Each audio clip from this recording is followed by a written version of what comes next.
फुटलेले आमदार उघड झाले. मनोज जरांगे पाटलाच्या मागे ताकद किती?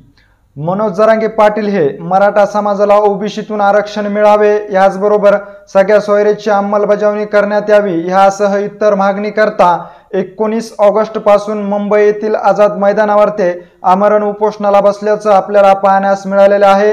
या आमरण उपोषणाला पाठिंबा देण्यासाठी अजित पवार गटाचे बीड जिल्ह्यातील माजलगाव मतदारसंघाचे असलेले आमदार प्रकाश सोळंके तसंच शरद पवार गटाचे बीड मतदारसंघाचे आमदार असलेले संदीप क्षीरसागर यांनी मनोज जरांगे पाटील यांच्या स्टेजवर जाऊन मराठा आरक्षणाविषयीची जाहीर भूमिका स्पष्ट केल्याचं आपल्याला पाहण्यास मिळालेले आहे.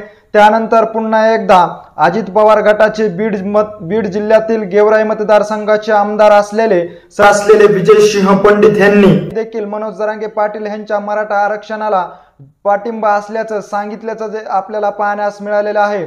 त्यानंतर भाजपचे आमदार असलेले सुरेश धस यांनी देखील मनोज जरांगे पाटील यांची आझाद मैदानावर जाऊन भेट घेऊन मराठा आरक्षणाविषयीची आपली भूमिका देखील स्पष्ट केल्याचं आपल्याला पाहण्यास मिळालेलं आहे. त्यामुळे फुटलेले आमदार आता उघड होत असल्याचं देखील आपल्याला पाहण्यास मिळत आहे. सर्वाधिक आमदार हे बीड जिल्ह्यातले असल्याचं देखील आपल्याला ह्या आरक्षणाच्या मुद्द्यावरून आता पाहण्यास मिळत आहे. त्यामुळे मनोज जरांगे पाटील यांची ताकद किती आहे हे देखील आता समोर येताना पाहण्यास मिळत आहे.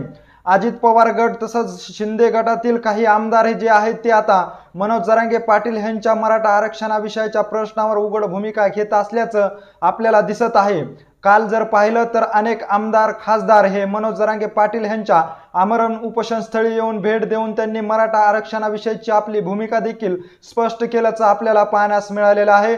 त्यामुळे आता हे जे आहेत हे आलेले आमदार जर पाहिले तर 7-8 आमदार आणि 4-5 खासदार यांनी आता मनोज जरांगे पाटील यांची उघडपणे भूमिका घेतल्याचं आपल्याला पाहण्यास मिळालेलं आहे. परंतु पडद्यामागं असे शेकडो आमदार आणि खासदार जे आहेत ते मनोज जरांगे पाटील यांनी फोडलं असल्याचं देखील बोललं जात आहे.